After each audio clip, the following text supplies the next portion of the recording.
The forest is forever. Waliwo nga tino ekibira bwe baakidda ng'ekibira kikula ensikusa ozimanyi New York, Sweden, Kampala, Entebbe, Jinja, Mbale. The forest is forever, my G. Ever. The sneakers okwata sisize zimuchukula okuva China. We're talking about the brand, my G. You know, brand china kiteka ku ngatto. Kati obusawo zino bwe babire yakopa. Bwaga teka brand ye ku ngatto. Tegenda ku nyumba nga yaffe. Omumanyi.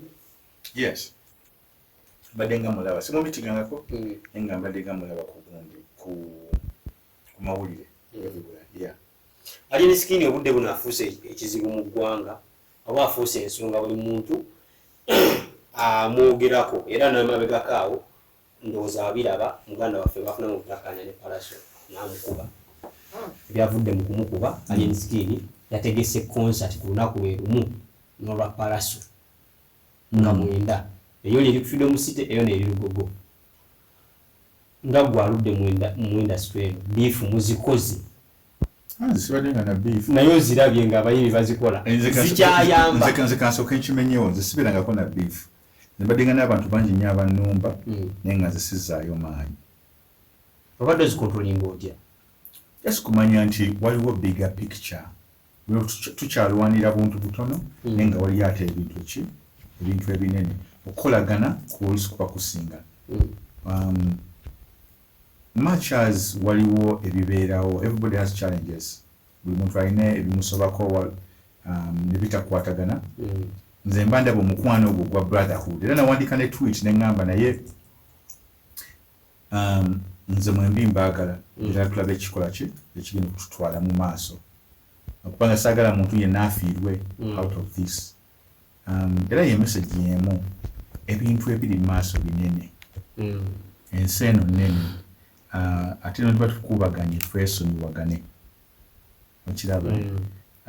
I think nze ye message yange nze bwe nkiraba ne buli muntu abeera ne character ye anyway. Nenze bwe nandikirabye nti ekiri mu maaso kiba kinene nnyo. Nze nize kuwulira collab. Obasaba gwe bakwatagane bakole collab era tujja kunyumirwa ffe abawagizi ba music wa Uganda tukinyumirwe. Concert zino ziraba otya if you are to draw a picture? Which concert? Ya Pallaso, Love Festi, ne ya Alien. I have no comment on that because kina kitegera bulungi. Nze ndaba bulabi bantu bali talented nga waliwo problem. Ate tisagala kikumamu muliro. Naye nze njagala buli muntu aveemu ng'ali victorious. Okay. And in the victory, njagala wabeere nga tewaliwo. Yankavako kati. Abayimbi abamu bagamba ba TikTok si bayimbi. Abayimbi baba batuma n'amannya bayimbi ba TikTok. Era nabo baba bayimbi because everything kina engeri yakyo kati twakulanga bajjajja baffe. Ngobeeraawo naye nga mwagala kuwuliza Sanyu FM naye n'ateekamu kateepu ke nga bayimba kama ne muzeeyi ddala kiki radio yaffe lwaki togenda n'owulirizaako basaidize eri. So everything has generation. Era abayimbi ba TikTok is a marketing strategy. Nti ogenda okulaba nga abantu attention span zaabwe ziri short. N'ogamba nga tewanyala kuyisawo short form content. Then ne baggwera nga ate bamubaze ku Spotify nga bagenze ku luyimba lwennyini nga lufuuse hit. So it's marketing. It's purely marketing. But eno album gye twakoze tusuubire nti nno ogenda tusubire concert ng'omwaka ogujja oba guno gwennyini kuba byonna obikoze teweetaaga kugira nnyo. Abawagizi bange mwembeebaza nnyo. Abali mu Uganda, abali ebweru, abakatwegattako n'abaasookera ddala mwenna mbeebaza nnyo. Time ebadde eruddewo nga siba performingirayo ne tuli mu nteekateeka kati ez'okubaorganizingirayo ekivvulu. Wow. Era tujja kuba tuba communicatingira date entuufu. Awo ndabawo omuliro maaso awo biki byonna tuluddewo. Ndaba omuliro. Okutambula kulaba okudda kunyumya. So njagala nkomyewo storyteller wa mu ghetto storyteller abanyumize biki byalabye. Ne mu bufunze nnyo. Janjawulo ki ekiri ku music industry y'eri n'eyawano? if you to compare to the only difference is sente. Nze nkubulira just sente. Eri waliyo sente oba nti utokupanga bali mu economy nga sente nzito ate nga zifuluma mangu. Nti omuntu kati let me tell you something nti mu Uganda music tumuwuliriza naye waliwo abamutwala as an essential part of their lives nti bwamala okusasulira amazzi n'asasula asasudde amazzi asasudde amasanyalaze afunye ez'amafuta ekiddako awo budget ya music era n'akwata $9 n'azisasula banakwata $2 abeere ne constant supply of music either mu Mexican ali mu construction oba doctor ayagala nnyo classical music abasala abantu ababaga relaxinga n'abeera ng'oli ye fitness instructor muziki gutega okubeera nga gukuba so there are so many avenues nti omuziki we bagwetaagira ate nga ffe developinga nnyo nti kati n'omuziki gwozanyidde mu gym bagubala eri era sene tuzifuna mu azicap neno bibanga bya BMI naye waneeno kayimba bakasaze bakakubye oba bakadownloadinze bakakubye so it's just a difference of just the ntiriko mmenene. Okay.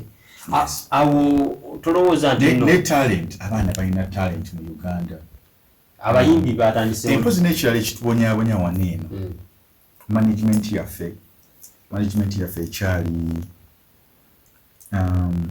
kikyabulamu bamanager bamanyi ekyokukola batono balinga 2 oba 3 ati wano abayimbi ate mwabeera bamanager baabali kwambeera mubasinga kubanga ntisina ssente ogenda kutunulira nga gwe byomanyi ate bingi okusinga ku kyali wakola ki akuyambako ate olusi neyo combination nekola nga mukola n'omuntu nobeera nga wadde omusingako amagezi naye nga yamanyi execution ate nga bwolowooza nomugamba tuyita wano n'akola ekiyitawo so buli kintu kitera kubeera mu symbiosis synergy eyo nebeera nga yakabi naye nsobola okugamba nti MDD nga department ye Makerere yinza okubeera nga ebadde training abantu okuva mu gyenkaaga oba egyensanvu naye nga tebaproducinga nga yo music manager. True. Okitegeera so you have a huge population ti pyramid yaffe eri inverted ffe kubeera ne bamanager abangi abayimanaginga abayimbi ate abayimbi bangi nnyo bamanager ki batono so that's a very big problem for us. Okay. At the end of the day abayimbi ffe abafunamu ebirowoozo byolina ebirungi lwaki tobibaguza ne babiteekamu sagala biguza abantu channel ya muganda wange ande atale naye abantu bagiraba ne ku channel ya Baboon Forest ideas tuzidiscussinga tulina podcast bagita the basement ebeerako ku channel yaffe era ideas zino bakusobola oziraba kati ideas neno siza kutunza abantu but the ideating process informing abantu balala ne bakola ki ne ba implementing. So nze kyembeera ndaba nti ideas ziba wa Katonda si zaffe tulina tuli wano to serve and contribute so idea bebeera nga okulaba ejja kukola gitwale forward. Okay. Yeah. Tuyanzege anga tuwumbawumba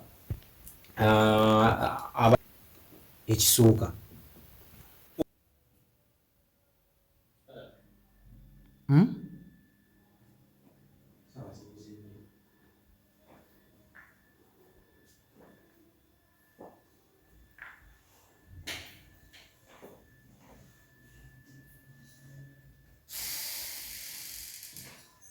Be free.